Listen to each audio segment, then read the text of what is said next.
Mi padre me desheredó y humilló frente a 80 invitados, dejándome sin nada. Sin embargo, al día siguiente un abogado me entregó una vieja pulsera de hospital que reveló la verdad sobre mi origen y cambió mi destino para siempre. Mi padre levantó su copa frente a 80 invitados y la acercó al micrófono. Mi hija Brooke hereda la empresa, 230 millones. ¿Clare? Me miró directamente. Eres afortunada de que aún te deje usar el apellido. La mayoría de los hombres lo habrían cortado hace años. Mi madre se rió. No una risa pequeña. Una risa brillante y practicada que se extendió por la sala como si hubiera esperado 35 años para finalmente emitir ese sonido. No lloré. No hablé. Dejé mi copa, tomé mi abrigo y salí mientras 80 personas observaban a la hija no amada abandonar la mesa de su propia familia. A la mañana siguiente, un abogado estaba en mi puerta con una pulsera de hospital de 35 años sellada en plástico. Mi nombre no estaba en ella. Solo dijo una frase. Por eso estamos aquí. Mi familia pensó que esa noche me había borrado. No tenían idea de lo que esa pequeña banda estaba a punto de borrar en su lugar. Mi nombre es Clara Jensen, tengo 35 años. Si alguna vez te han dicho que tienes suerte de conservar un nombre que nunca te quiso, escribe pulsera abajo y suscríbete. La parte que nunca vieron venir comienza ahora. Y mientras estás ahí, deja tu ciudad y tu hora local en los comentarios. Los leo todos. Soy Clara.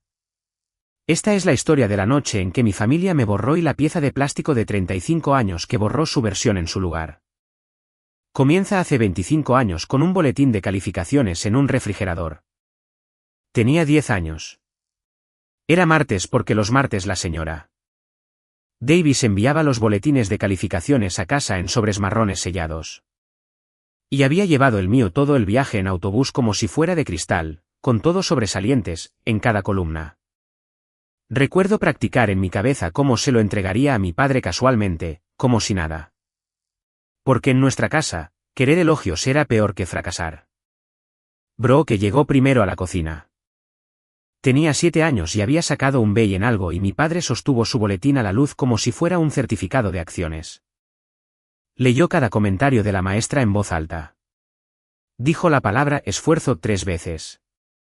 Luego tomó el mío, echó un vistazo a la columna de sobresalientes como se mira un recibo que ya se sabe que es correcto y lo dejó en el mostrador junto al correo. No busques elogios, Clara dijo sin levantar la vista. Es impropio. Esa noche, el boletín de Brooke fue a parar al refrigerador bajo el imán en forma de faro. El mío fue a parar al cajón con los menús para llevar. Mi madre permaneció en el umbral de la cocina todo el tiempo. Lo vio todo. Se secó las manos con un paño de cocina y no dijo nada, lo que eventualmente entendería que era su lengua materna. Quiero tener cuidado aquí porque sería fácil contar mi infancia como una lista de heridas. Y ese no es el punto. El punto es lo que esa cocina me enseñó. Me enseñó que en la casa Jensen, el amor era un artículo de exhibición y el nombre de otra persona siempre estaba en el estante. Me enseñó a dejar de entregar a la gente cosas que no podía permitirme que ignoraran.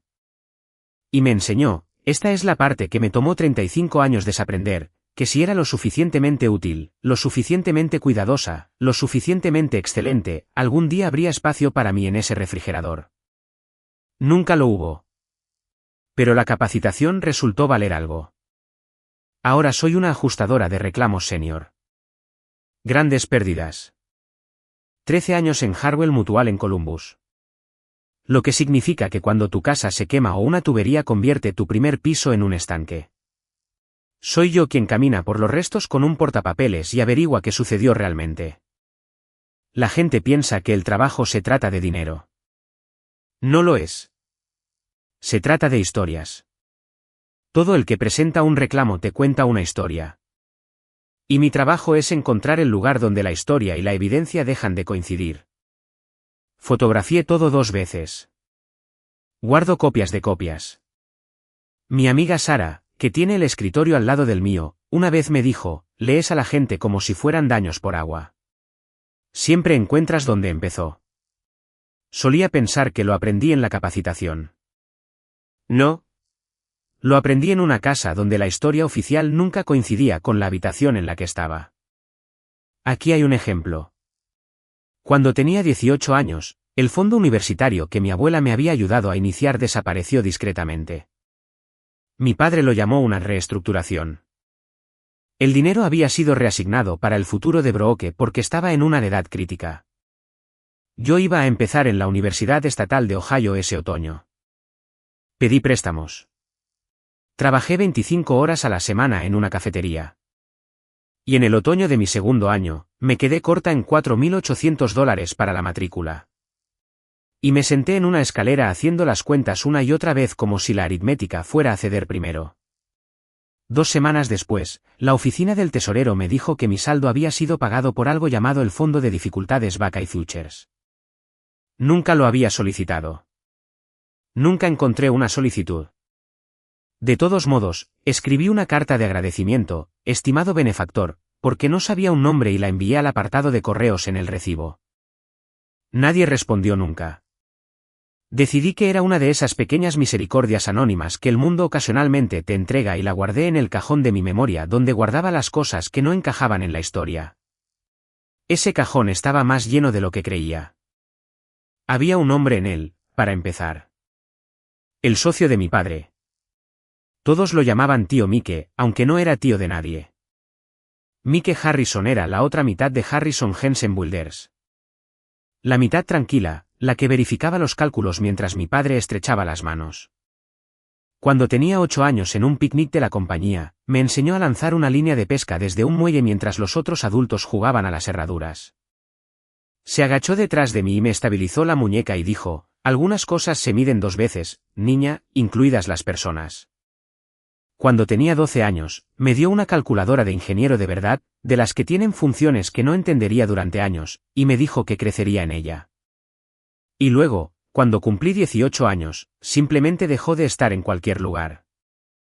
No hubo peleas de las que yo supiera. Ni un adiós. Todavía era socio de mi padre.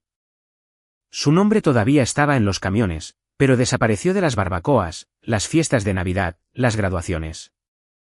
Hay una foto de ese último picnic que he mirado 100 veces desde entonces. Todos posan para la cámara.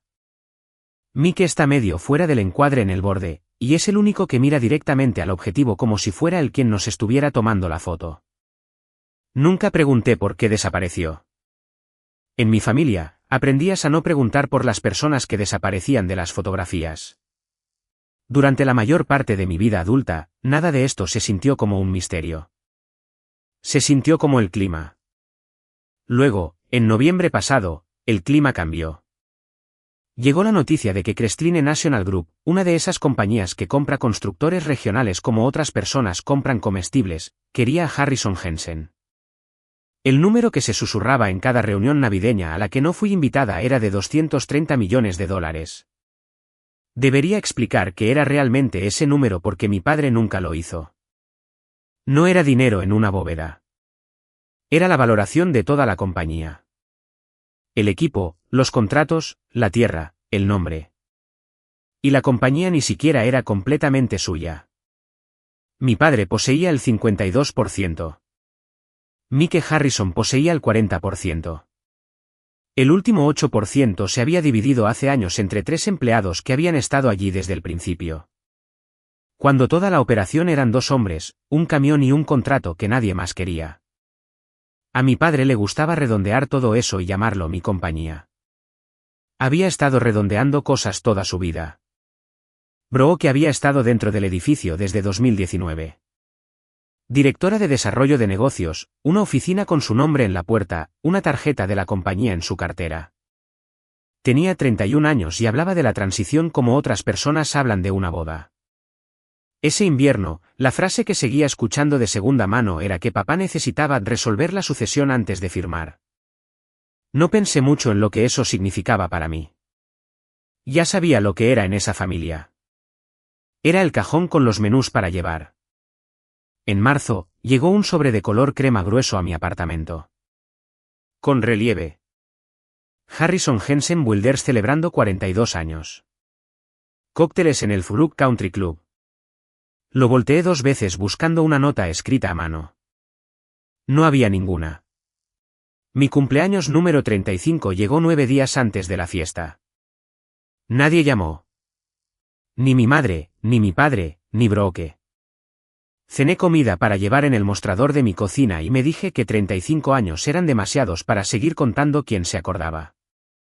La noche antes de la fiesta, sonó mi teléfono. Mamá. No dijo feliz cumpleaños tardío. No preguntó cómo estaba. Había una extraña cualidad cuidadosa en su voz, como alguien leyendo de una tarjeta con poca luz. Ponte algo discreto, dijo. Por favor, no lo hagas enfadar mañana. Mamá, es una fiesta de cócteles. ¿Qué hay para enfadarse? Una pausa medio segundo demasiado larga. Solo discreta, Clara, por favor. Colgó primero. Me quedé en mi cocina sosteniendo el teléfono y recuerdo pensar que conocía cada registro de la voz de mi madre. La que actuaba, la que suavizaba, la que usaba con mi padre como una mano en un caballo asustado. Esta no era ninguna de esas. Esta estaba asustada. Y aún no tenía idea de que no estaba asustada por ella misma. El Furuk Country Club hace un cierto tipo de velada muy bien. Luz ámbar tenue, un trío de jazz al que nadie escucha, y suficiente nogal pulido para que las malas noticias suenen oficiales. A las 7, el salón albergaba a 80 personas, y podía mapear a cada una de ellas. Eso no es una figura retórica. Es el trabajo. Entré e hice lo que hago en un lugar siniestrado. Leí la sala. Cerca del bar, los chicos del campo y sus esposas, con corbatas que odiaban, riendo demasiado fuerte porque los bares abiertos ponen nerviosos a los hombres leales. Junto a las ventanas, subcontratistas y proveedores recorriendo la sala en círculos lentos. 2 mesas de amigos de la iglesia que mi madre había coleccionado durante 30 años. Las mujeres que dirigían la venta de garaje de primavera como una campaña militar. Un grupo del banco, un concejal de la ciudad.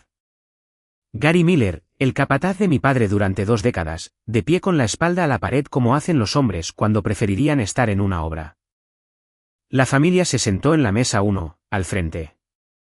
Yo estaba en la mesa 11, junto a las puertas de la cocina, entre la esposa de un proveedor y una silla vacía. Lo noté con una extraña calma, la forma en que se nota una exclusión de póliza. La ubicación es información. Y en la mesa 3, cerca del frente, se sentaba un hombre al que no había visto en casi 17 años. Mike Harrison había envejecido como lo hacen los hombres delgados, marchito en lugar de pesado, su cabello completamente blanco. Llevaba un traje gris y estaba muy quieto en medio del ruido. Un camarero le había servido champán para el brindis y la copa estaba frente a él sin tocar, las burbujas disipándose. Recuerdo pensar, sin ningún peso particular, que todavía no bebía en estas cosas. Luego, Brooke apareció a mi hombro con un vestido color vino, oliendo a mostrador de perfumes de Saks. Papá tiene un gran anuncio, dijo, apretándome el brazo un grado demasiado fuerte. Intenta sonreír por una vez. Se fue antes de que pudiera responder, deslizándose hacia la mesa 1. Y la observé inclinarse y susurrar algo a mi padre. Y lo observé asentir y un viejo instrumento en mi pecho, el calibrado en esa cocina hace 25 años. Comenzó muy silenciosamente a registrar presión. El trío se detuvo. Mi padre tomó el micrófono en la parte delantera de la sala. Tenía 69 años y todavía estaba construido como la entrada de un granero, y tenía el fácil dominio de un hombre que ha sido la voz más grande en cada habitación durante 4 décadas. Habló de 1984. 2 hombres, un camión, un contrato en un centro comercial que nadie más tocaría. Obtuvo sus risas. Agradeció al banco, a la ciudad, a las esposas. Dijo la palabra legado 4 veces. Conte. Y luego su voz cambió a una marcha más baja, la que usaba para despedir gente. Y dijo que el producto real de una empresa no son los edificios, es la sucesión. Que un hombre pasa toda su vida descubriendo cuáles de sus inversiones maduran. El micrófono dio un breve chirrido de retroalimentación, y en el medio segundo de muecas y risas que siguió, vi la mano de mi madre aplanarse sobre el mantel. Mi hija Brooke hereda la compañía, dijo mi padre. 230 millones, Clara. Me encontró en la mesa 11. 80 caras se volvieron con la suya. Eres afortunada de que aún te deje usar el apellido. La mayoría de los hombres lo habrían cortado hace años. Y mi madre se rió. Esa risa brillante, resonante y practicada. Y aquí está el detalle que no entendí hasta 5 semanas después. Se rió temprano, medio tiempo antes de que la sala pudiera decidir si era una broma. Como una solista que entra antes de la orquesta porque ha ensayado la pieza tantas veces que ya no necesita al director. La sala no reaccionó como un solo animal. Las salas nunca lo hacen. Algunas personas del banco se rieron, inciertas, mirando de reojo para verificar el veredicto. La mesa de la iglesia se interesó rígidamente en los centros de mesa. Una de las esposas de los proveedores susurró, «Es una broma». Y su esposo murmuró, «Robert no bromea», y buscó su agua. En algún lugar detrás de mí, un teléfono se elevó sobre la multitud durante 3 segundos y volvió a bajar. Gary Miller miró a mi padre con la mandíbula trabajando, el color se le escapaba desde el cuello hacia arriba, y dejó su vaso en una bandeja con un cuidado exagerado, como si la alternativa fuera tirarlo. Y en la mesa 3, una silla raspó. Mike Harrison estaba medio levantado de su asiento. Sus nudillos estaban sin sangre en el respaldo de la silla y su boca estaba abierta alrededor de una palabra que nunca llegó. Por un largo segundo, pensé que estaba sufriendo algún tipo de ataque. Luego se sentó de nuevo lentamente como un hombre que se sumerge en agua helada y miró el mantel frente a él. Registré todo como registro un patrón de quemaduras automáticamente para después porque en ese momento no había después. Solo estaba el micrófono en la mano de mi padre y la risa de mi madre aún flotando en el aire como humo y 80 personas esperando ver qué haría la hija no amada. Mi pulso estaba en mis oídos. Mis manos sobre la mesa estaban perfectamente firmes. Ambas cosas eran ciertas a la vez y solo una de ellas era visible y yo me había pasado la vida asegurándome de eso. Hice lo que hago. Documentar, preservar, salir. Me levanté. Dejé mi servilleta en la silla.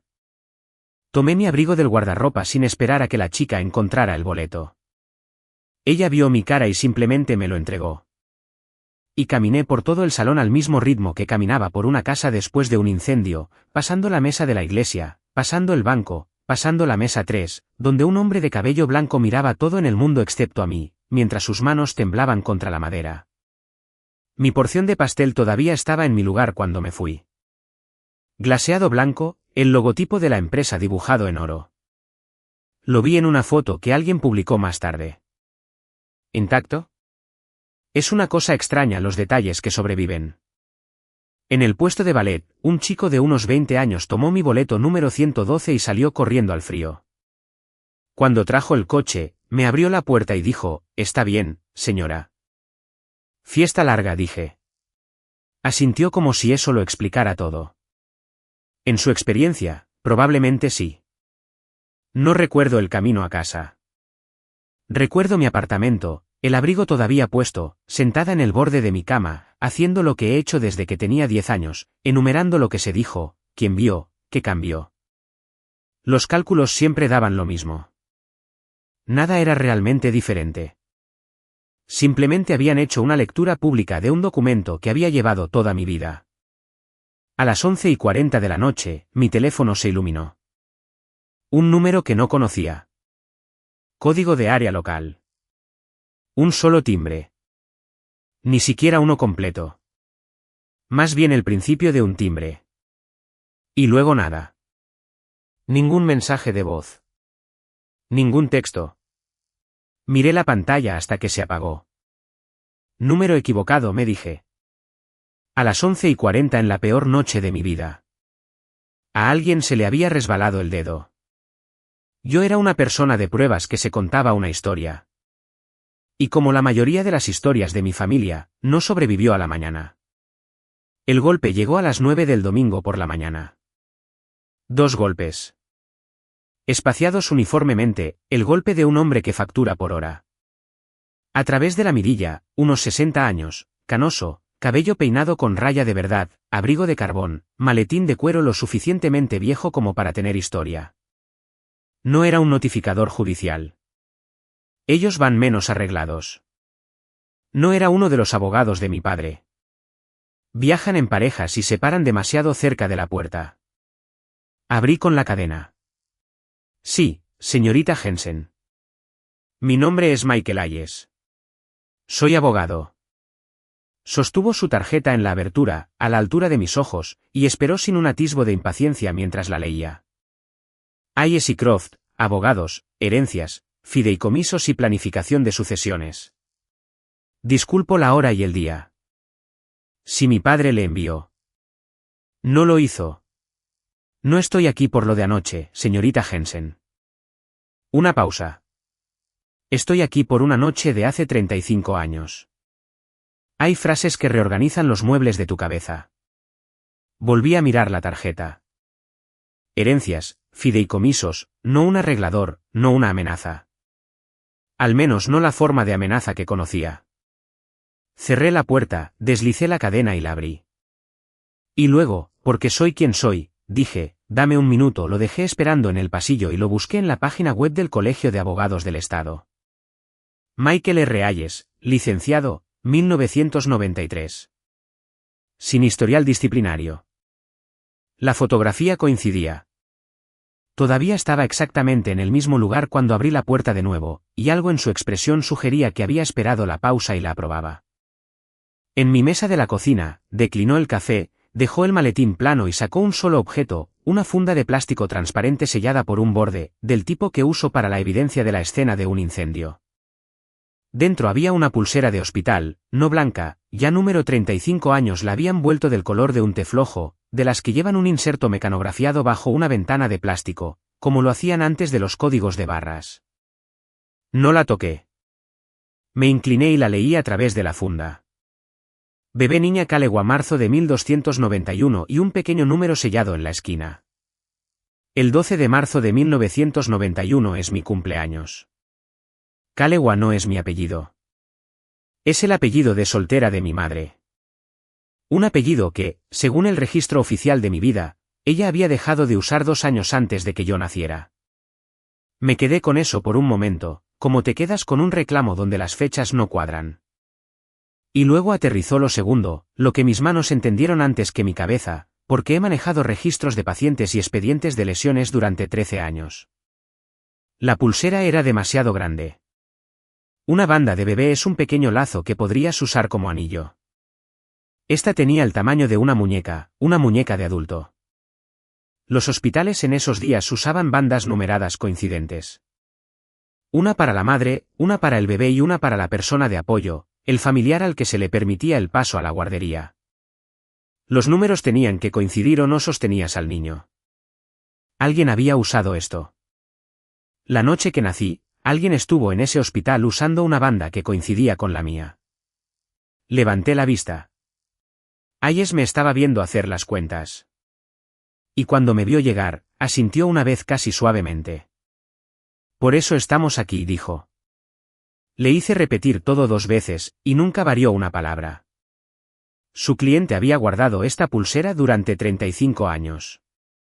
Su cliente deseaba conocerme.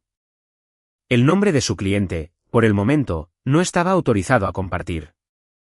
Entonces hemos terminado, dije. No tengo reuniones con hombres anónimos sobre mi propio nacimiento. Es una posición razonable. No se movió. Yo también la mantendría. Así que le diré lo único que estoy autorizado a decir. Puso la mano plana junto a la funda, sin tocarla. Mi cliente estuvo en el hospital antes que su padre. El refrigerador zumbó. En algún lugar debajo de nosotros, la televisión de un vecino murmuraba un concurso. Eso no es posible, dije. Nací a 3 horas de aquí. Mi madre se puso de parto temprano, visitando a mi abuela en Virginia Occidental. Mi padre condujo toda la noche. Esa es la historia. Esa es la historia, Hayes asintió con un tono que le hizo algo terrible a la palabra historia. Le pregunté, ¿por qué ahora? ¿Por qué esta mañana en particular de 12.000 mañanas? Miró su reloj. Un viejo hábito más que impaciencia. Porque anoche, señorita Jensen, mi cliente se quedó sin razones para esperar. Anoche, la fiesta, la llamada perdida a las 11:40. Mantuve mi rostro inmóvil y mi voz plana. La voz de declaración y le dije que verificaría todo de forma independiente antes de aceptar cualquier cosa y que si alguna parte de esto era una maniobra relacionada con la compañía de mi padre, encontraría la costura porque encontrar costuras era mi profesión. Por primera vez, algo parecido a una sonrisa cruzó su rostro. Mi cliente dijo que diría aproximadamente eso. Se puso de pie, se abrochó el abrigo y dejó la funda sellada en mi mesa. Es suya. Siempre lo fue, en cierto sentido. Una cosa más, para que no pierda el viaje, un certificado de nacimiento no le ayudará. Según la ley, el marido de una mujer casada se presume el padre y aparece en el registro automáticamente. Nadie comprueba. El sistema rellena la historia que se le entrega. Hizo una pausa en la puerta. El papel es tan honesto como las personas que lo alimentan, señorita Jensen. Sospecho que usted sabía eso antes que yo. Luego se fue, y me quedé sola con un trozo de plástico más viejo que mi memoria. No lloré y no llamé al número que dejó. Hice lo que hago. Tomé una carpeta de manila de mi escritorio, escribí Origen Clara en la pestaña y empecé un expediente sobre mí misma. Para el mediodía, sabía que el Centro Médico Camden Valley en Parkersburg, Virginia Occidental, el hospital donde nací, había cerrado en 2011, y que sus registros habían sido transferidos a la custodia del condado. Recogida en persona, identificación gubernamental, solo en horario de oficina. Bien. He recuperado registros de sótanos de juzgados en 4 estados. Luego llamé a mi madre. Lo mantuve ligero. Llamada de domingo, ligera. Y 2 minutos después, pregunté como si acabara de pasar por mi mente, oye, ¿en qué hospital nací realmente? Alguien en el trabajo estaba haciendo una de esas cosas de genealogía. La pausa fue de 2 segundos. Lo sé porque estaba contando y porque 2 segundos es una eternidad en una conversación entre una madre y una hija sobre un hecho simple. Camden Valley dijo, y luego el resto salió suave y rápido. Una recitación. Parto temprano. Abuela Marta recién enviudada y mal. Tu padre conduciendo toda la noche. Nieve en las montañas, lijada y pulida, cada esquina redondeada. Luego, sin transición alguna, tu padre espera una disculpa, Clara. Ese es el único papeleo que esta familia necesita. Colgó antes de que pudiera decidir qué mentira responder. Esa noche a las 9:52, mi teléfono vibró. Brooke. Lo que sea que estés buscando, deja de avergonzar a la familia. Lo leí 4 veces. No se lo había dicho a nadie. Ni a Sara, ni a una sola alma. Había hecho exactamente una llamada telefónica a mi madre sobre un hospital. En algún lugar entre la cocina de mi madre y los pulgares de mi hermana, había un cable que no podía ver. Puse el teléfono boca abajo, miré la banda de color té en mi mesa y comprendí que ya no estaba investigando una pulsera. Estaba investigando a mi familia, y ellos ya lo sabían. Me tomé el jueves y el viernes libres. 13 años sin usar días de enfermedad te compran un fin de semana largo incuestionable. El viaje a Parkersburg son 3 horas de interestatal que se convierte en River Valley. Las colinas se cierran, verdes y bajas, como lo hacen en esa esquina de Virginia Occidental. Había hecho el viaje de niña visitando a la abuela Marta. Recordaba el puente sobre el Ohio, el olor de su porche. Lo que nunca había hecho era pensar en el viaje en sí. 3 horas. Mi madre, con 9 meses de embarazo, a 3 horas de su marido, de su médico, de su casa. Las mujeres no se alejan tanto de casa en su último mes por accidente. Van allí. La oficina de registros del condado estaba en un anexo detrás del juzgado, una sala larga con estanterías metálicas y el silencio particular del papel que nadie había pedido en décadas. La empleada era una mujer de unos 60 años con gafas de lectura en una cadena de cuentas.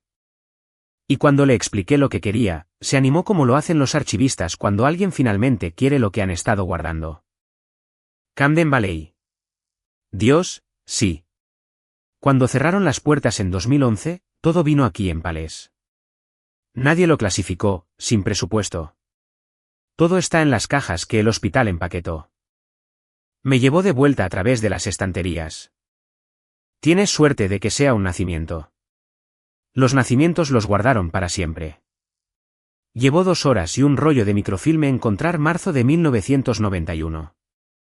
El lector emitía esa luz verde pálida que todos emiten.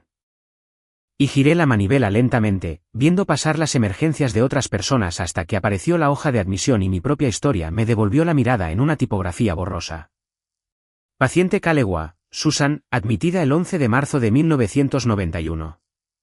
6:20 de la tarde. Apellido de soltera 2 años después de su matrimonio. Dirección dada la casa de su madre en Beechwood Street.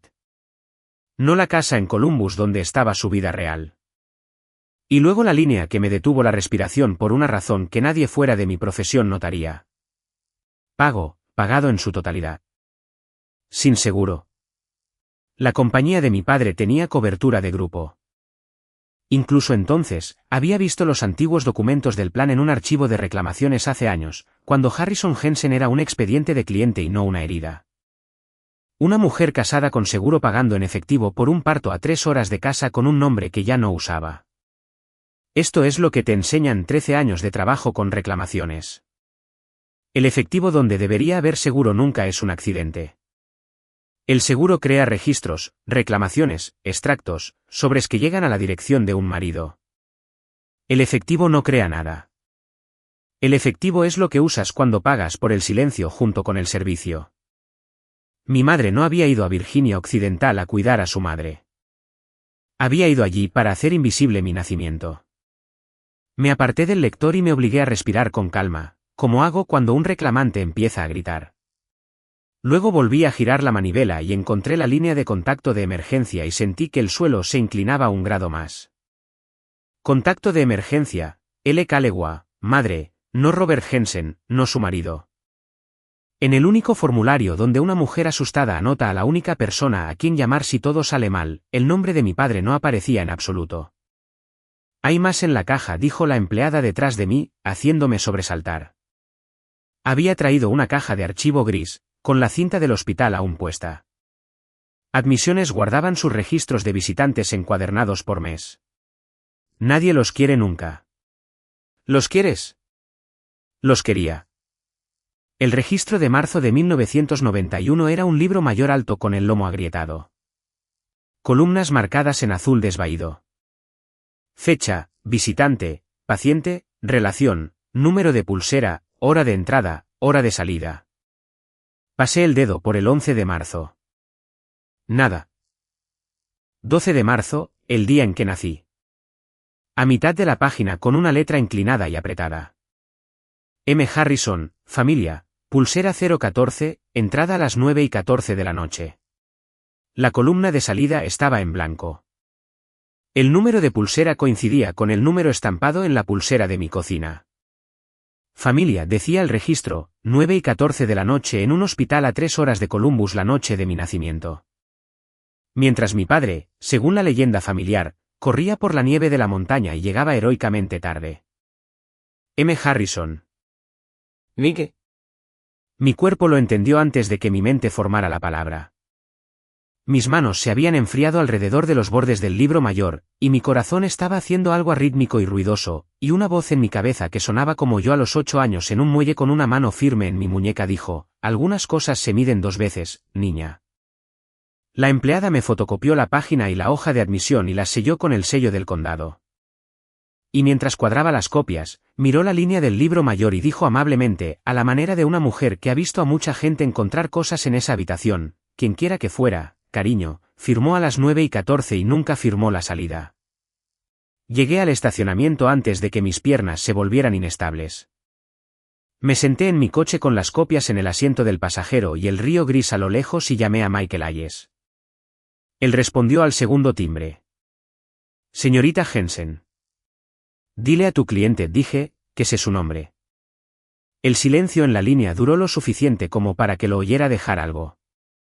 Un bolígrafo, quizás. Cuando habló, su voz había cambiado, la laca profesional adelgazada por algo debajo. Entonces, le gustaría que fuera al lago. Antes de que llame a esa puerta, dime en los comentarios cuál sería la primera pregunta que saldría de tu boca. La mía me sorprendió incluso a mí. El lago Seneca está a 90 minutos al este de Columbus y lo conduje a la mañana siguiente con la carpeta en el asiento del pasajero como un escudo. 90 minutos es mucho tiempo para reorganizar una vida. La calculadora cuando tenía 12 años, crecerás en ella, el muelle de pesca. La forma en que dejó de existir el año en que cumplí 18. El mismo año que ahora notaba, poniendo la línea de tiempo plana en mi cabeza, que mi fondo universitario fue reestructurado y me lo quitaron. El fondo de dificultades Buckeye Futures, que no tenía solicitud y no tenía otros beneficiarios visibles, el hombre medio levantado en la mesa 3 con los nudillos blancos en la silla, el champán sin tocar. La llamada telefónica a las 11:40 que sonó una vez y se detuvo como un hombre que marcó y luego perdió los nervios. Cada uno de esos hechos había vivido en mi cabeza durante años, archivado bajo varios. Ahora se estaban reorganizando en una sola columna, y la columna tenía un nombre en la parte superior, y yo estaba furiosa de una manera que aún no tenía forma. Furiosa con él, por él, no podría haberte dicho la proporción. Decidí en algún lugar cerca de la línea del condado lo que no haría. No llegaría como una niña perdida. No lloraría en su puerta. He interrogado a mentirosos durante 13 años. Podría sobrevivir a una mesa más. Haría preguntas en orden, y verificaría las respuestas, y lo que fuera este hombre para mí, se lo ganaría cada centímetro en el registro. La casa era una cabaña baja de color marrón con un techo de metal verde, situada en una ladera de pinos sobre el agua. Humo de leña, un muelle debajo, gris por la edad. Llamé, pasos adentro, más lentos de lo que los recordaba. La puerta se abrió y Mike Harrison estaba allí con una camisa de franela, más viejo y delgado y claramente de una manera que aún no quería ver, indispuesto. Y nada de eso fue lo que me quitó el aliento. Lo que me quitó el aliento fue que él tenía mis ojos o yo tenía los suyos, el exacto verde grisáceo, la misma inclinación hacia la izquierda en la esquina. 35 años de espejos, y nunca me había permitido verlo. «Hola, niña», dijo apenas en un susurro y mi primera pregunta cuidadosa, ordenada y lista para la declaración, salió como, «¿Cuánto tiempo lo has sabido?» Él retrocedió para dejarme entrar. «Desde antes que tú», dijo, «que es todo el problema». No me llevó adentro. Me llevó alrededor de la terraza al lado del lago de la casa donde 2 sillas Adirondack miraban hacia el agua. Una estaba gris por el tiempo, los reposabrazos lisos y pálidos donde las manos habían descansado durante años. La otra parecía casi nueva, misma construcción, misma edad, pero el acabado apenas tocado, como si hubiera pasado toda su vida siendo guardada para alguien. Me quedé entre ellas y no me senté. Se sentó en la gris con la cuidadosa negociación de un hombre cuyo cuerpo se ha convertido en un comité. Intentó empezar 2 veces. Ambas veces las palabras se le atascaron, este hombre que había negociado 40 años de contratos sin palabras en su propia terraza. Así que hice lo que hago cuando un testigo se estanca. Le di un punto de partida. Empieza con junio de 1990, dije. Te diré cuándo parar. Me miró entonces, una mirada larga con algo parecido a orgullo, lo que resentí y guardé. Y asintió, y lo primero que dijo no fue sobre junio de 1990 en absoluto. Tu madre nunca me perdonará por lo que estoy a punto de hacer. Luego lo hizo de todos modos. En la primavera de 1990, la empresa se estaba ahogando. Para mantenerla viva, mi padre tomó un contrato de gestión de proyectos de 11 meses en Anchorage. Buen dinero, distancia brutal. Se fue en abril. Mike se quedó para manejar todo en Columbus, lo que incluía, a la manera de las pequeñas empresas, ser la persona a la que mi madre llamaba cuando las canaletas fallaban o el camión no arrancaba. El matrimonio había tenido problemas mucho antes de Alaska. Alaska simplemente le dio espacio a los problemas para extenderse. Fue una noche, dijo Mike, mirando al lago, no a mí. Mediados de junio. Éramos 2 personas solitarias siendo descuidadas el uno con el otro, y lo supimos por la mañana. Lo terminamos antes de que fuera algo que pudiera terminarse.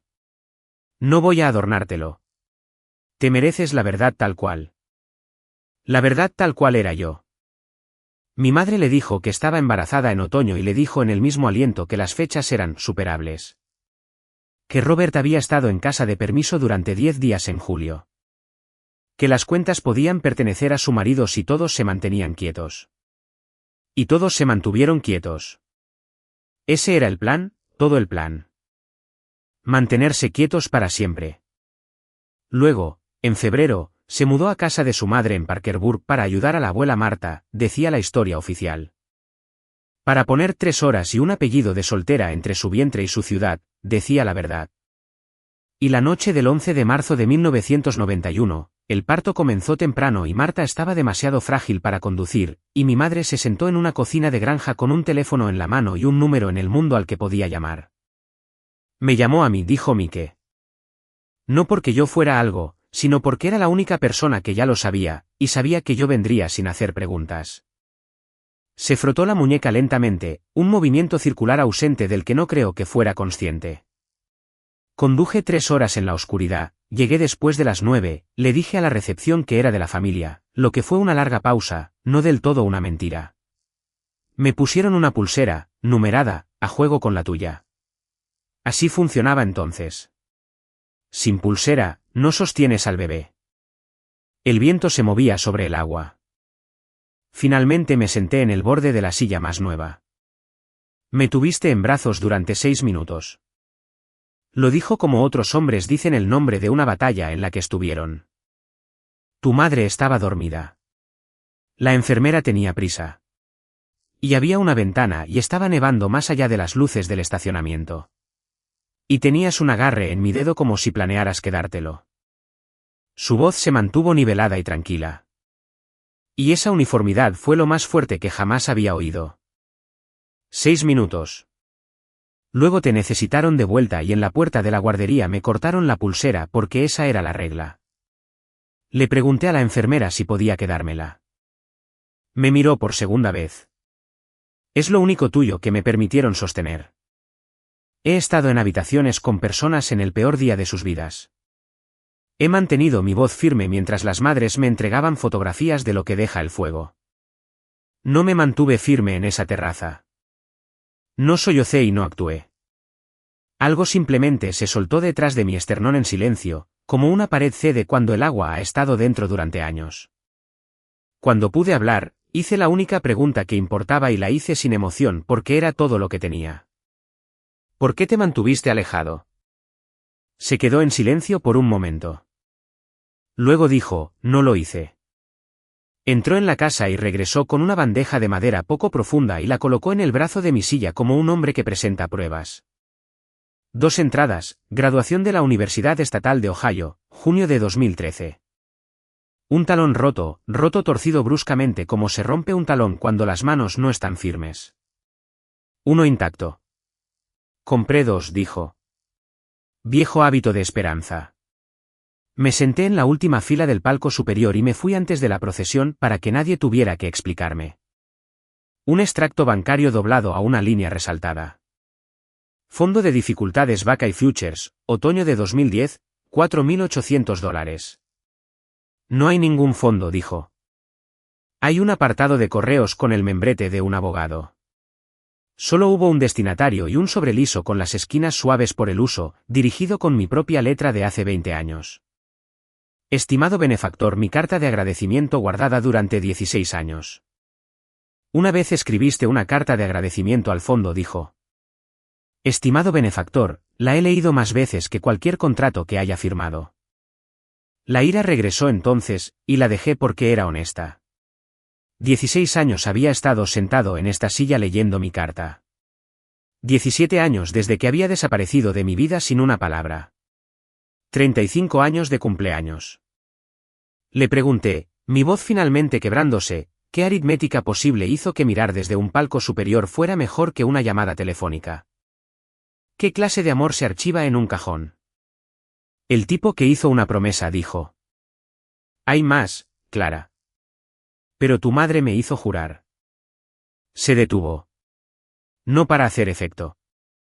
Su mano había ido a su pecho, presionando, y su respiración se acortó en un ritmo que no me gustó. Y sobre la mesa junto a su silla, finalmente me permití ver lo que no había estado viendo desde que llegué. Un frasco de pastillas de color ámbar y detrás de él, un organizador de plástico con los días de la semana en las tapas. Pasó. Tardó 3 minutos en pasar, y lo cronometré porque cronometrar las cosas es como me mantengo en mi cuerpo. Insuficiencia cardíaca congestiva, dijo cuando pudo. Con la naturalidad de un hombre leyendo el expediente de otra persona. 2 años ya. Los médicos me leen mis números cada mes como un informe meteorológico. Posibilidad de lluvia en aumento. Casi sonrió. No te lo iba a decir hoy, pero de todos modos habrías sacado los registros. No me reí. Fue lo más cerca que estuve de hacerlo en todo el día. Hicimos un acuerdo en esa terraza, los dos a la última luz del agua. Iríamos despacio y con la verdad. Él respondería a todo lo que le preguntara al ritmo que su corazón permitiera, y yo no fingiría un perdón que aún no tenía. Y ninguno de los dos fingiría que el reloj no corría. Me pidió una cosa, no llevarle nada de esto a mi padre. Todavía no. Te he visto enfrentarte a las cosas toda tu vida, dijo. Así que escúchame. Esto no es que yo proteja a Robert. No es por él, es por ti. Te mereces toda la verdad antes de la guerra. Entra con la mitad y él usará la otra mitad en tu contra. Miré a este hombre cuidadoso, culpable, fiel, exasperante. Mi padre, aparentemente. La palabra no se adhería todavía. Flotaba cerca de él como una banda que no encajaba. Y escuché lo único que aún no me había dado. ¿Qué le juraste a ella, Mike? El lago se había vuelto del color de la pizarra. Lo miró durante mucho tiempo. Vuelve el sábado, dijo. Trae tus preguntas. Yo traeré el resto. Ese sábado, 4 de abril, me esperaba en el muelle con 2 cañas. Y junto al enfriador de cebo había una caja de aparejos de metal verde con una tira de cinta adhesiva en la tapa y en la cinta, con rotulador descolorido, clara. Lo etiquetaste cuando tenías 8 años, dijo. Para que Brooke no pudiera reclamarlo. Eras una niña muy metódica. 27 años esa caja había estado en su cobertizo para botes. No dije nada al respecto porque no había nada que decir que la caja no dijera ya mejor. Y pescamos. Él hablaba con más facilidad con una caña en la mano. Entendí ahora que el muelle todos esos años atrás no había sido una bondad de conveniencia. Era el único lugar donde se le había permitido ser lo que fuera para mí. Me habló de mi madre a los 25, divertida y rápida antes de que se instalara la actuación, de mi padre en 1984, cuando Robert Jensen era todo apetito y nervio y Mike se unió porque alguien tenía que contar lo que Robert prometía. Fue generoso con ambos, lo cual anoté porque los testigos generosos son los que no están construyendo un caso. A media mañana, observando su línea, dijo, con el tono que los hombres usan para dejar escapar algo importante. Arreglé mi papeleo esta semana. Todo. Si algo sucede, escucha a Hayes antes de escuchar a alguien llamado Jensen. Me giré. Lanza, dijo, señalando el agua. Lo estás dejando a la deriva. Y luego más bajo mientras mi línea salía, lanzas como tu abuela. Los Callaway nunca confiaron en el agua quieta. Su teléfono boca arriba en el enfriador se encendió con un nombre. Robe. Lo miró como se mira a un perro que te ha mordido y lo puso boca abajo. Ha llamado todos los días desde la fiesta, dijo Mike. El trato necesita mi 40%. Así que de repente soy su hermano otra vez. Todos los días, Clara. Y ni una sola vez para disculparse contigo. Esa fue la apertura, así que la aproveché.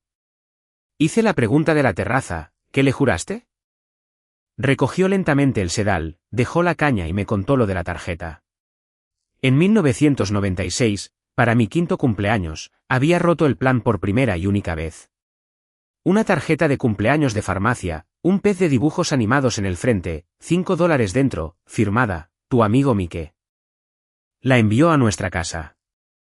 3 días después, mi madre estaba en mi oficina con la tarjeta en la mano.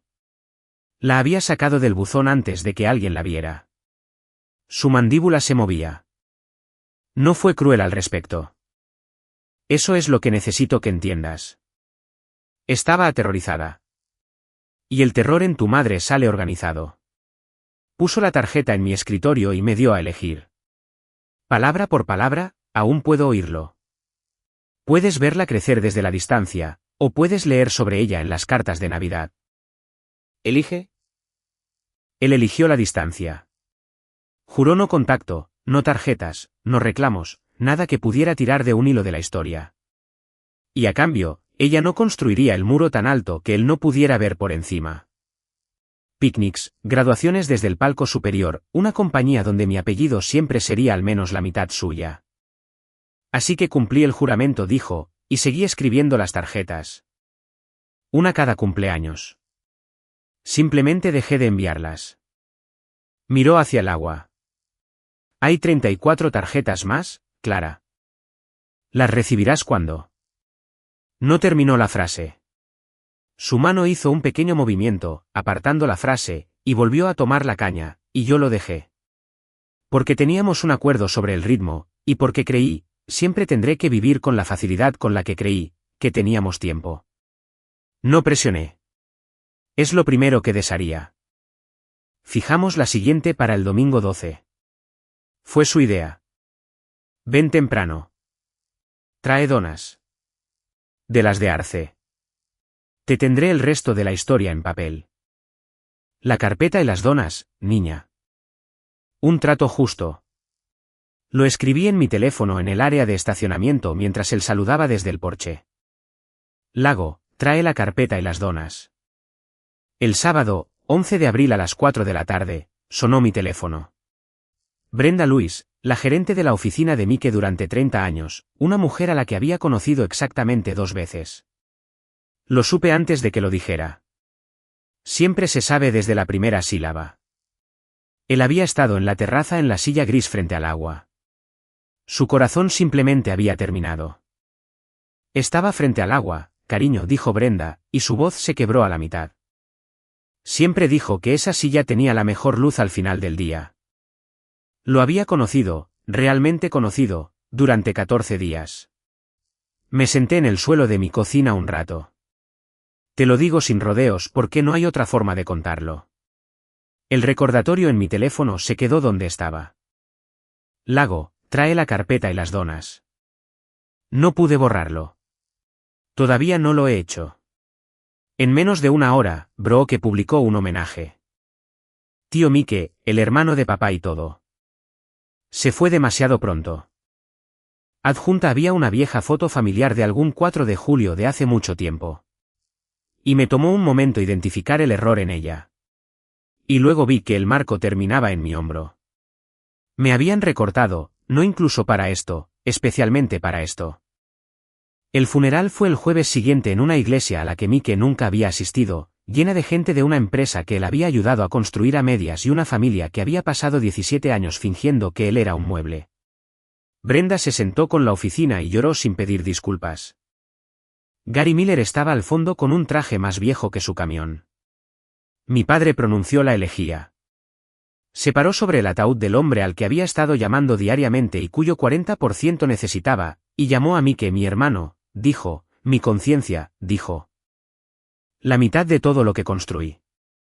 Y la sala murmuró su cálida aprobación, y yo me senté en la última fila a la izquierda, el mismo asiento, me di cuenta con un frío escalofrío en el estómago, que Mike había elegido en mi graduación.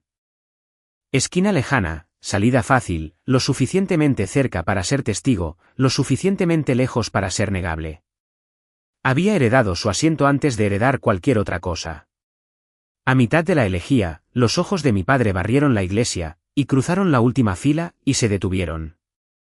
Medio segundo, un tropiezo en la cadencia, un compás de silencio en un discurso que de otro modo habría pronunciado dormido, y luego encontró su lugar y siguió hablando de hermandad. Medio segundo, no es nada. Los jurados absuelven por nada, pero he pasado 13 años viendo cómo el ritmo de la gente se rompe en el momento exacto en que ven a la persona que sabe. Y en los escalones de la iglesia después, mientras la familia formaba su línea de recepción sin mí, Brenda Lewis me apretó la mano y se inclinó cerca, y lo que dijo no fue una condolencia. Guardaba una foto en su cartera, dijo en voz baja. Pídele al señor Ayes que te enseñe cuál.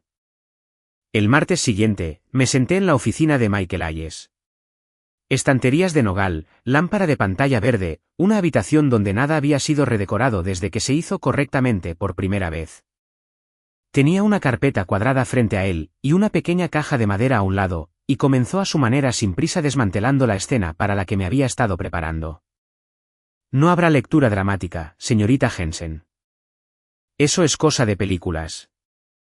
Lo que el señor Harrison dejó, lo dejó a través de un fideicomiso en vida. Sus acciones, esta casa, todo. Se transfiere directamente. No pasa por el Tribunal de Sucesiones, lo que significa que no hay periodo de espera, no hay expediente público, y, con una mirada mesurada por encima de sus gafas, no hay audiencia familiar. No la dejó a sucesiones, señorita Jensen.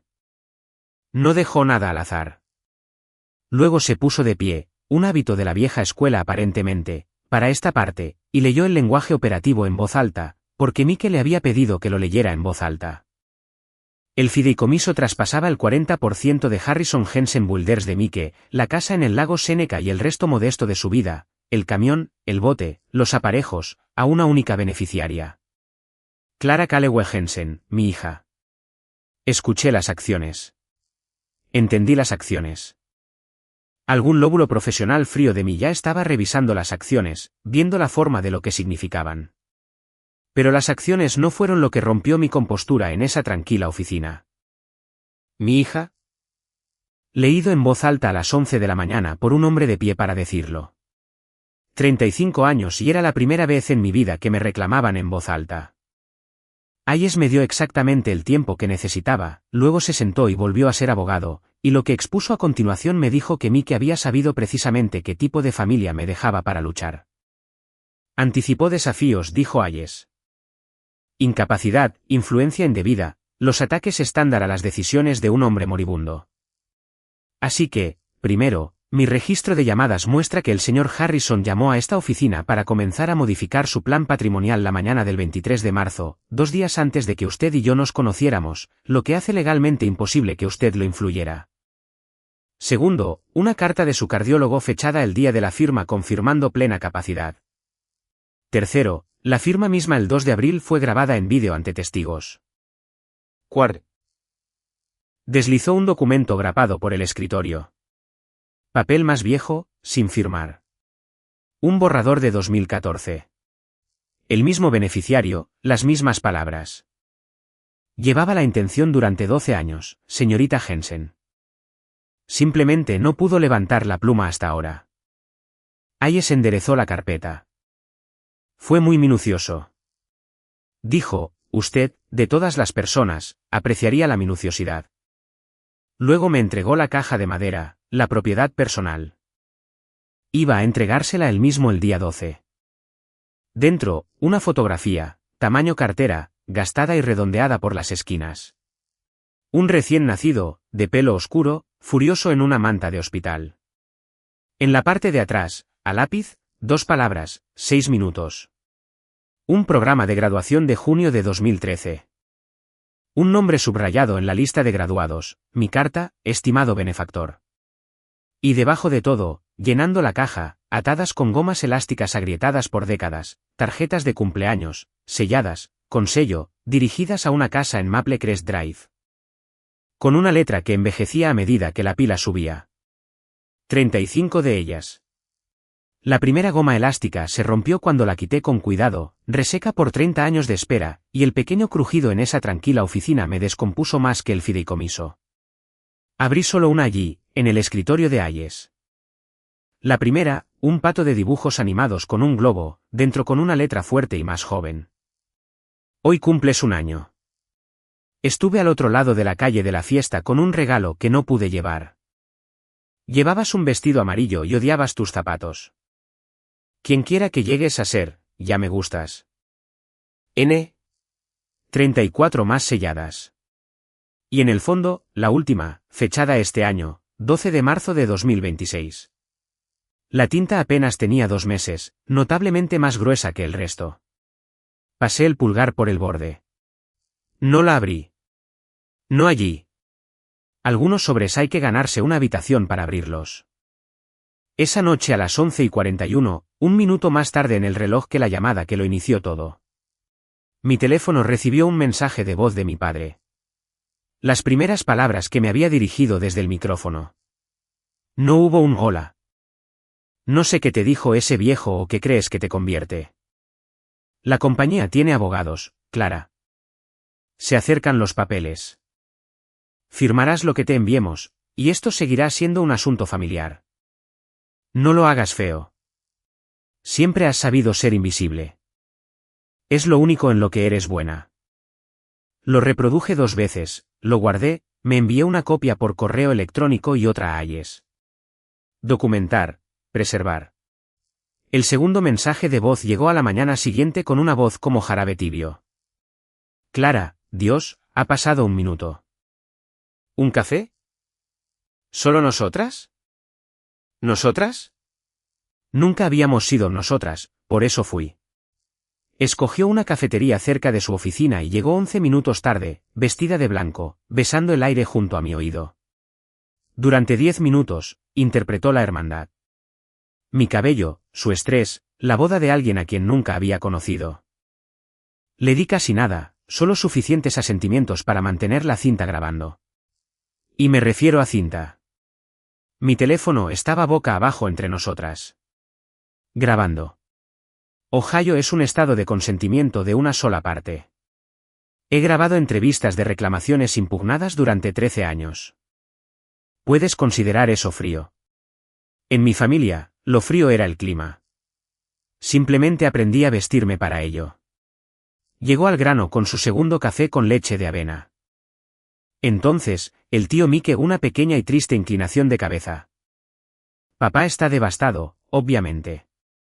Y mira, todo el mundo entiende que al final se confundió. Las personas enfermas se obsesionan. En realidad es muy común. Giró su taza por el asa. La familia quiere honrar su memoria sin un circo. Así que papá está dispuesto a ser increíblemente generoso. 2 millones, Clara, por una firma y algo de discreción.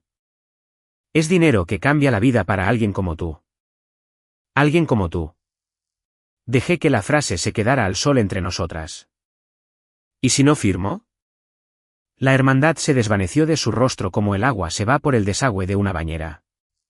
Gradualmente, luego de golpe, hasta el frío esmalte.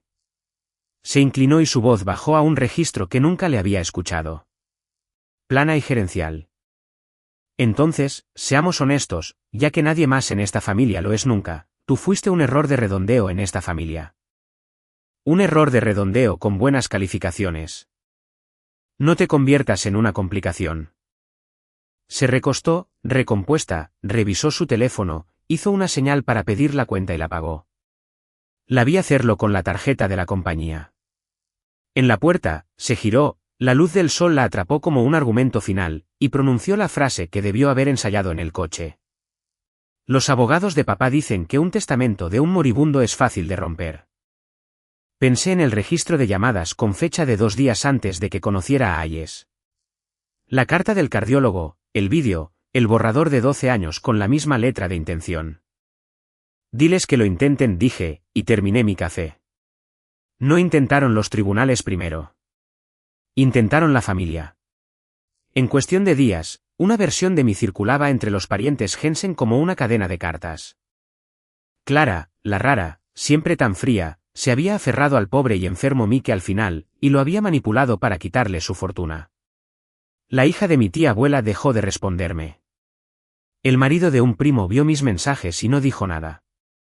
Una tía a la que había visto 2 veces en una década me envió un párrafo que terminaba con, lo que sea que creas que encontraste, Mike estaba enfermo.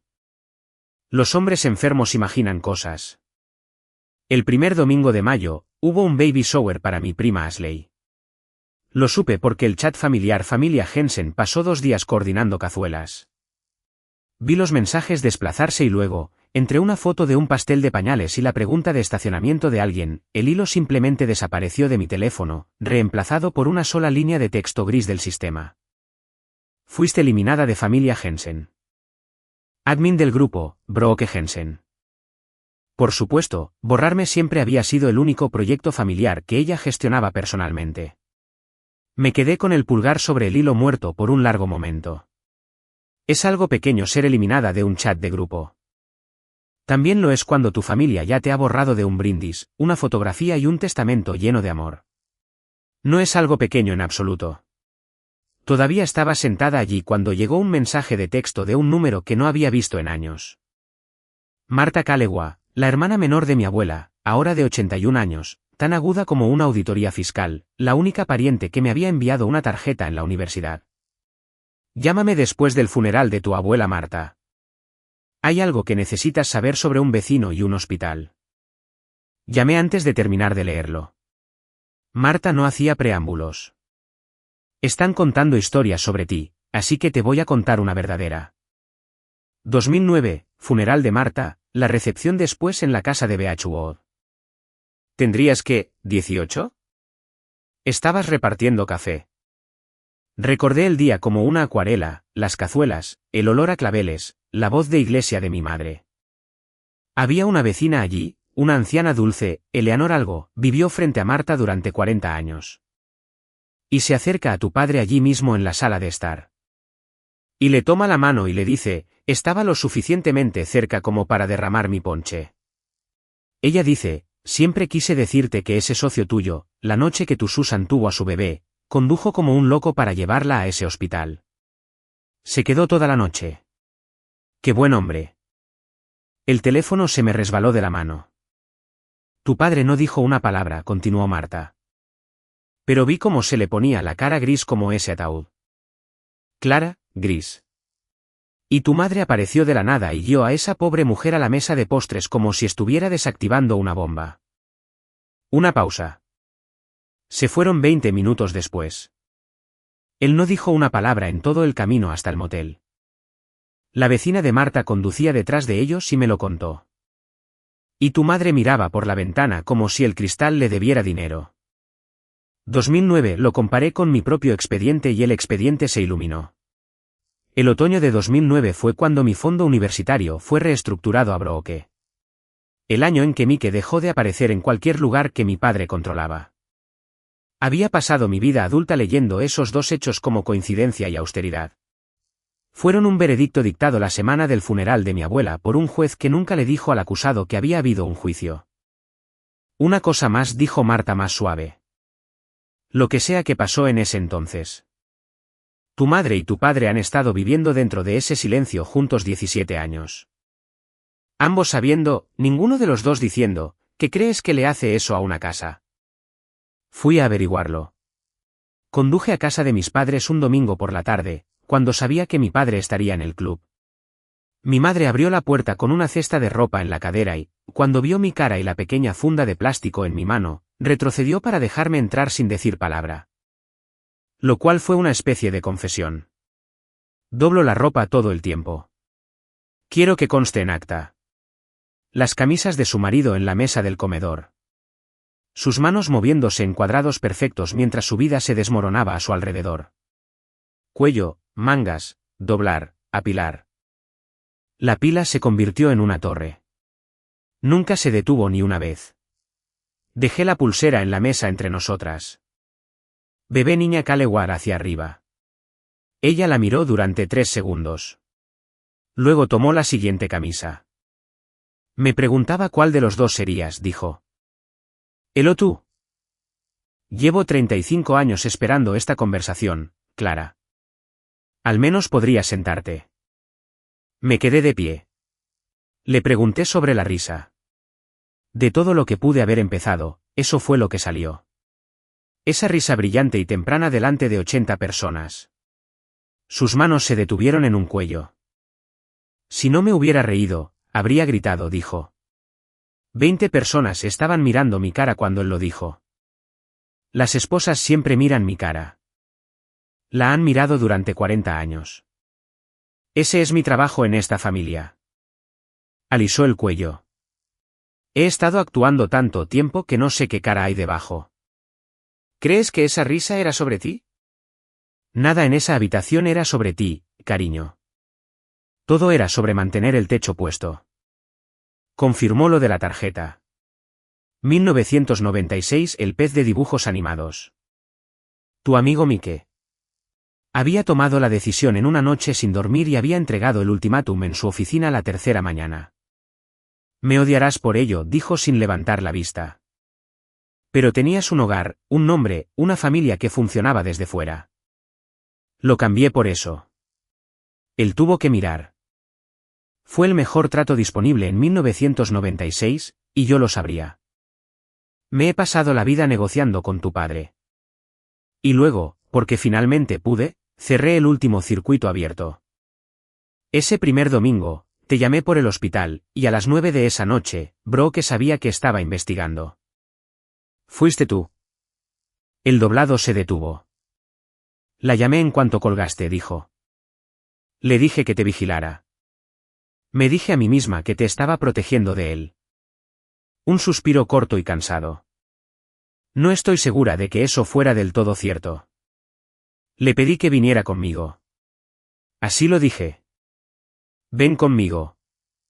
Y no sabía del todo lo que significaba excepto lejos. Fuera de la torre de camisas, fuera de la actuación. Sacudió la cabeza antes de que terminara. No dejas a un hombre como tu padre después de 40 años, Clara. Y no entiendes lo que estás amenazando. No es el dinero. El dinero sobrevivirá a cualquier cosa. Ni siquiera es amor. Es la historia. Robert se construyó a sí mismo con la historia. Un hombre hecho a sí mismo, un socio leal, una familia fuerte. Hombres como tu padre quemarían la casa para mantener la historia. Lo he visto hacerlo de pequeñas maneras toda tu vida. ¿Toda mi vida? Repetí. ¿Te refieres a mí? ¿Soy las pequeñas maneras? Ella no respondió a eso. Responderlo era la única actuación que no podía manejar. Cogí la pulsera y caminé hacia la puerta y tenía la mano en el pomo cuando ella lo dijo en voz baja, la ropa en la voz que estaba debajo de todas sus otras voces. Él lo sabía antes de 2009, Clara. Contó el día que naciste. Me giré. Ella miraba la torre de camisas perfectas. Lo vi hacerlo por la ventana del hospital. Se paró en ese estacionamiento en la nieve y contó los meses con los dedos 2 veces. Y luego se metió las manos en los bolsillos y entró y le estrechó la mano a Mike y lo llamó un salvavidas.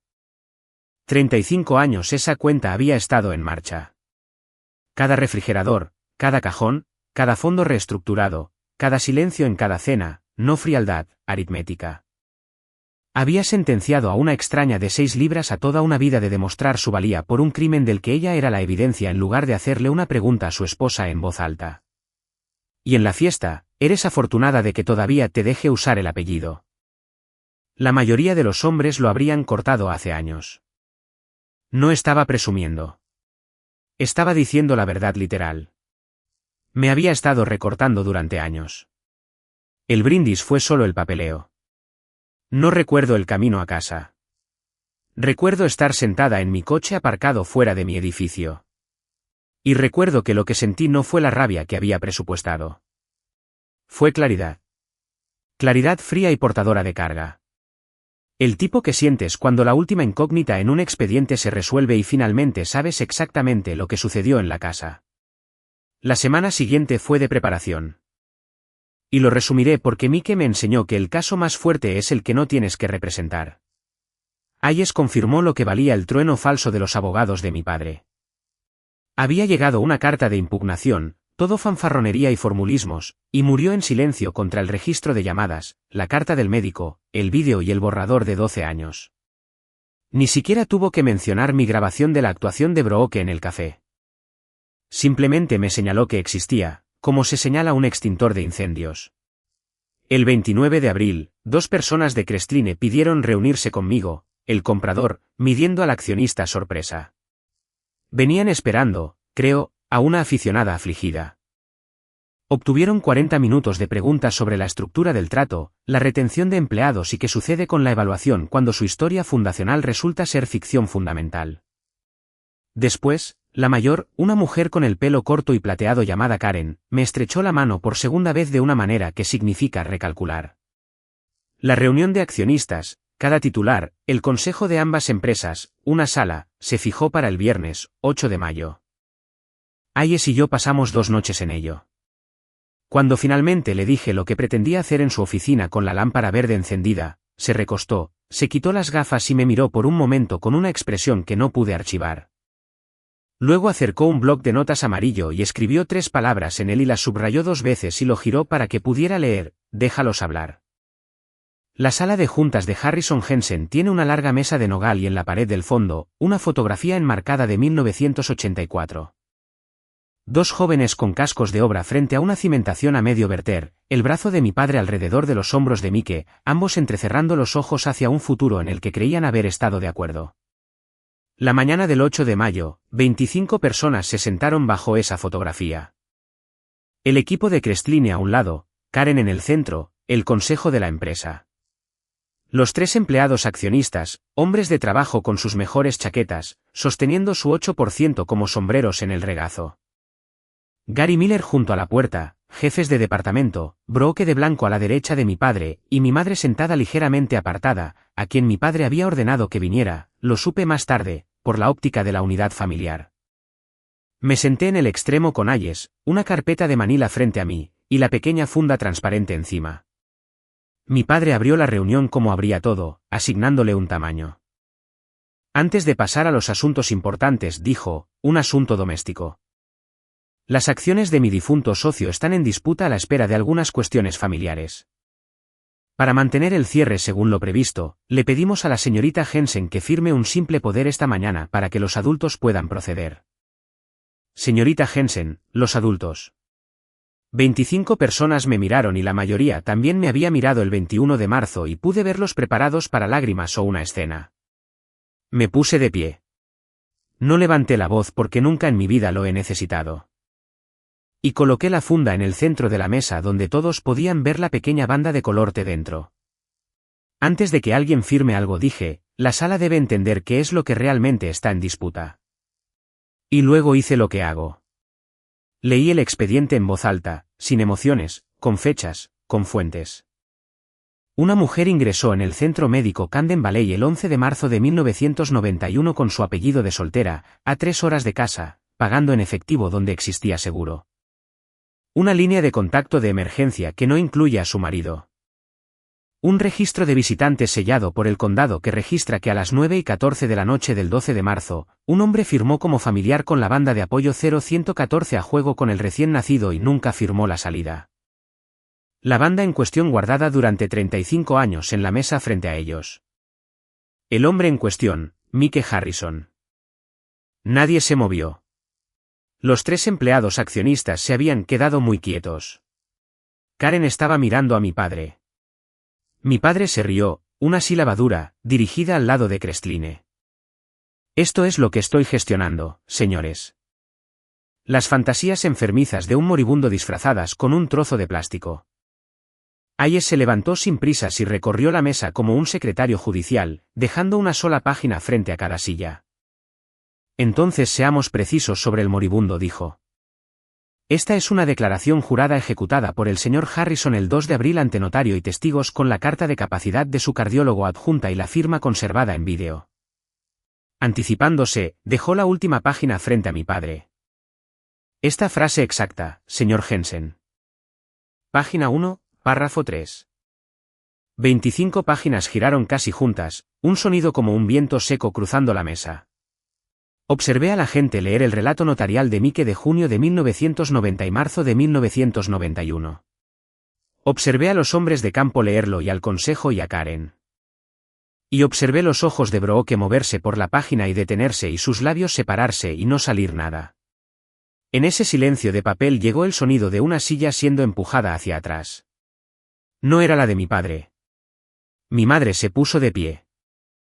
Se había vestido para la ocasión, perlas, el traje azul marino, y sus manos estaban cruzadas a la cintura como en un recital. Y habló con una voz que nunca le había oído en público.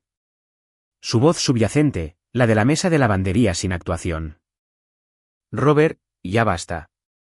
No lo miró a él. Miró el centro de la mesa, a la banda. Llamé a Mike esa noche porque no viniste a casa. Todo lo que hay en esa página es verdad. Luego se sentó, con la espalda recta, las manos planas sobre la mesa, y terminó. 40 años gestionando cada rostro en cada habitación, y su salida de la profesión le tomó 11 palabras. Brooke miró a nuestra madre como si una pared del edificio hubiera caminado. Y mi padre se giró hacia su esposa, y vi 4 décadas de aritmética llegar a su suma en él, y lo que salió de él no fue una pregunta, no fue una negación. Salió de él como agua de un hombre roto. Lo sabía. Su puño golpeó la mesa, 35 años. Conté los meses. Miré su cara en ese hospital. Los observé a los dos en cada picnic de la empresa. Lo sabía, siempre lo supe. Se detuvo. No porque hubiera terminado, sino porque la temperatura de la habitación había cambiado a su alrededor, e incluso un hombre en plena erupción podía sentirlo.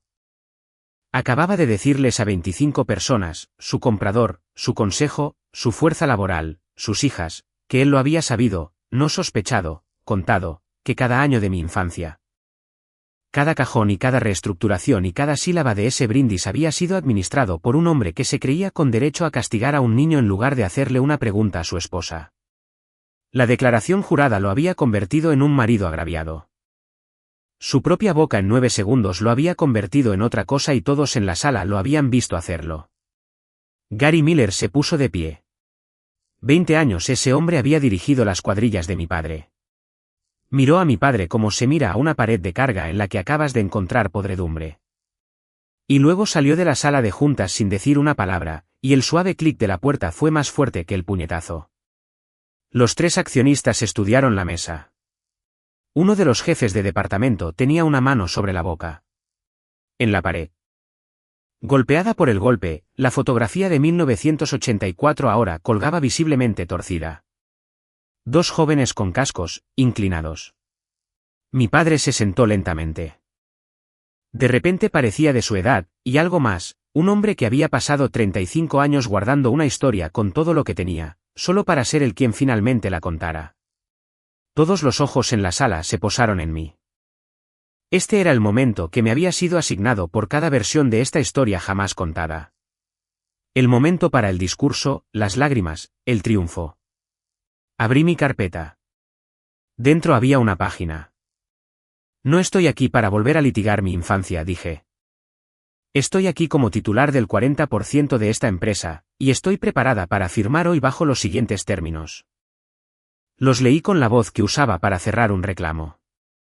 1. Mis acciones se venden al mismo precio de mercado que las de todos los demás titulares. Sin descuento por familia, ya que hemos establecido que no tengo derecho a uno. Nadie se rió, lo cual era correcto. 2. El 8% en poder del señor García, el señor Smith y el señor Johnson está protegido a plena valoración, y el puesto de cada empleado actual está garantizado por 36 meses por escrito en el acuerdo de compra. Mike construyó esta empresa con ellos, no sobre ellos. 3. El nombre sigue siendo Harrison Jensen en la entidad y en los camiones. 4. Se establecerá un fondo de becas para escuelas de oficios a nombre de Mike Harrison, financiado con mis ganancias para niños que necesitan $4.800. Nadie se los ofrece. Levanté la vista para el último. 5. El señor Jensen se jubila al cierre. El silencio que siguió tuvo una calidad diferente a todos los demás de esa mañana. Karen miró a su colega, luego al consejo de mi padre, y asintió lentamente, luego con decisión antes de que alguien llamado Jensen hubiera dicho una palabra. El comprador había visto al fundador detonar su propia leyenda frente a la fuerza laboral. La cláusula de jubilación no era mi venganza. Era para entonces simplemente la debida diligencia. Mi padre me miró por toda la longitud de su mesa en su edificio bajo su fotografía torcida, y por primera vez en 35 años, no tenía nada que ocultarme y nada que yo necesitara. Firmé donde Hayes señaló. Y en la línea con tinta, por primera vez en cualquier documento de mi vida, escribí mi nombre completo. Clara Calleway Jensen. Tapé el bolígrafo y recogí la funda con la banda en mi bolso. Y dije la única frase que me había permitido, lo único en la carpeta que no eran términos. Le dijiste a 80 personas que tenía suerte de usar tu nombre. Lo miré como él me había mirado a través de un salón de baile. Tuviste razón en una cosa esa noche. Nunca fue mío. Salí por la oficina exterior, pasando por los cubículos donde la gente permanecía muy quieta, sin mirar, y casi había llegado al ascensor cuando una voz me llamó por mi nombre a mis espaldas, rota por la mitad, despojada de dulzura, despojada de todo. No era la voz de mi padre, era la de Brooke. No me di la vuelta, no por crueldad, porque algunas conversaciones necesitan más tiempo que el vestíbulo de un ascensor, y porque por una vez, la persona que debía esperar no era yo. La venta se cerró el 28 de mayo según mis términos, con todas las cláusulas intactas. Los 3 accionistas obtuvieron su precio completo.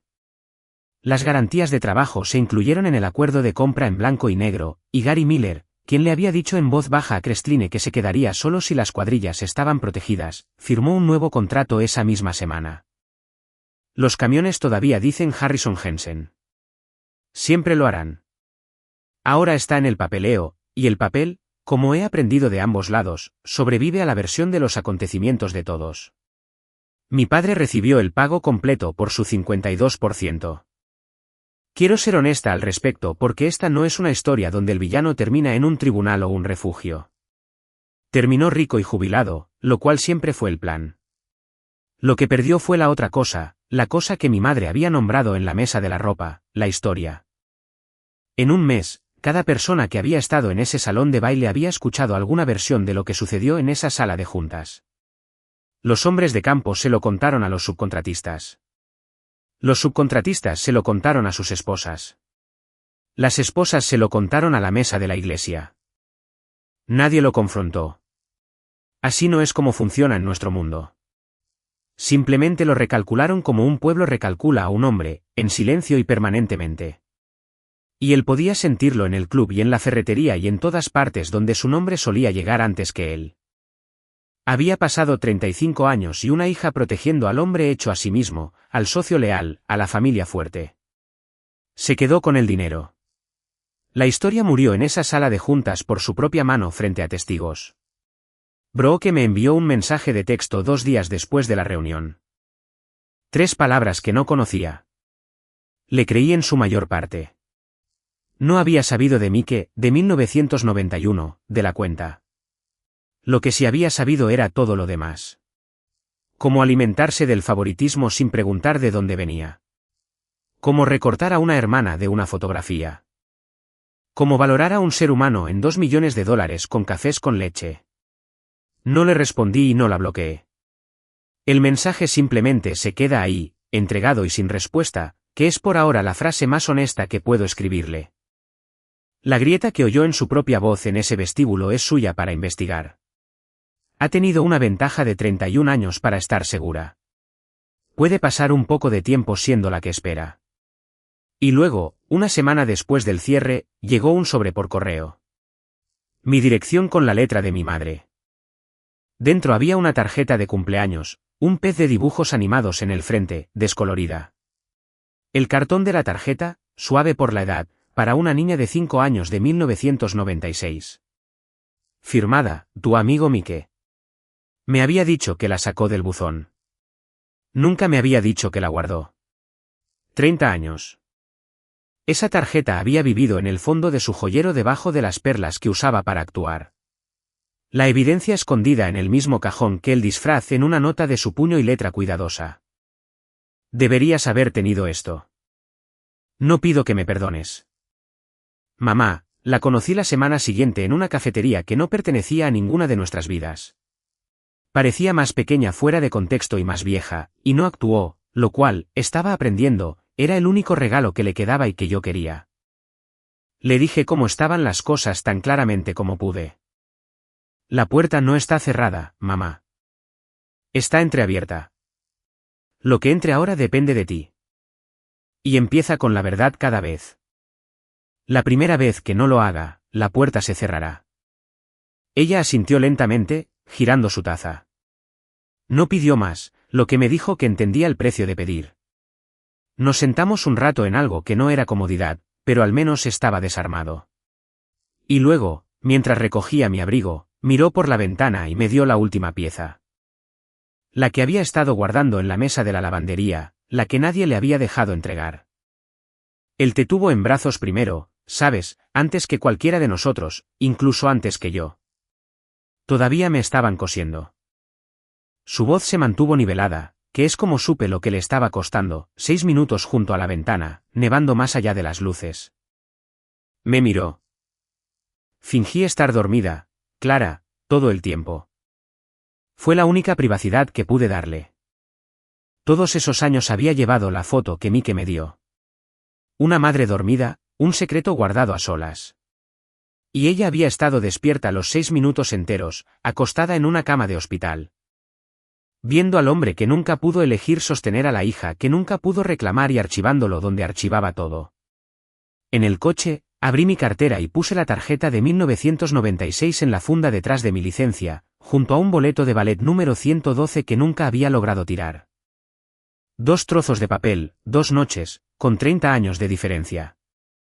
La noche en que la verdad fue interceptada, y la noche en que finalmente vino a buscarme. Quedaba un sobre. Conduje hasta el lago el último sábado de mayo temprano con café y una caja de donas, de las de Arce. La casa era mía ahora, lo que todavía se sentía menos como propiedad que como que me habían confiado algo.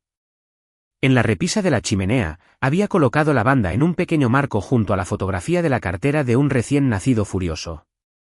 6 minutos. Mis nuevas tarjetas de presentación habían llegado esa semana, y una caja de ellas estaba en el mostrador. Clara Calleway Jensen. Seguía abriendo la caja solo para mirar. Como se revisa algo curado. Saqué todo a la terraza. El agua estaba haciendo su rutina matutina. De gris a dorado.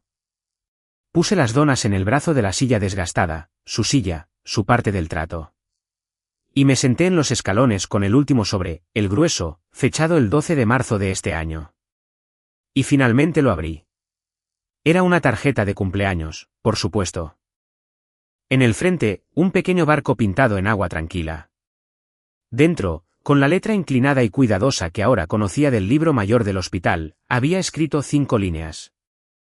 Hoy cumples 35 años, y si estás leyendo esto, Hayes hizo su trabajo, y se me acabó el tiempo para hacer el mío en persona. Lo siento por eso. Preguntaste por qué me mantuve alejado. Pregunta equivocada, niña. Nunca me fui. Papá. 35 tarjetas. 30 de ellas firmadas N.O. tu amigo Mike o nada en absoluto. La última, la única firmada papá. Si alguien en tu vida te amó desde la distancia, o si finalmente dejaste de mendigar en una puerta que nunca se abrió, diles o dime en los comentarios. Alguien que lea esto esta noche necesita saber que la silla nunca estuvo vacía. Me quedé allí sentada mucho tiempo. Luego me levanté e hice lo que había estado rodeando todo el mes sin atreverme a mirarlo directamente. Me senté en la segunda silla, la que tenía el acabado apenas gastado, la que había estado a su lado temporada tras temporada, frente al agua, preparada para una invitada que no sabía que había sido invitada. No se sentía nueva. Se sentía como un asiento reservado, como entrar en una habitación llena y encontrar, después de toda una vida de sillas plegables junto a la puerta de la cocina, que alguien había puesto tu nombre en la buena y la había defendido durante 35 años. El sol despejó los pinos. El café se calentó en mis manos. En algún lugar del agua, un pez se levantó y rizaba la luz, y me reí. Una risa pequeña y sin práctica, de esas que llegan a tiempo. Algunas herencias son dinero. La mía fueron 6 minutos, 35 tarjetas y una silla que me había estado esperando todo el tiempo.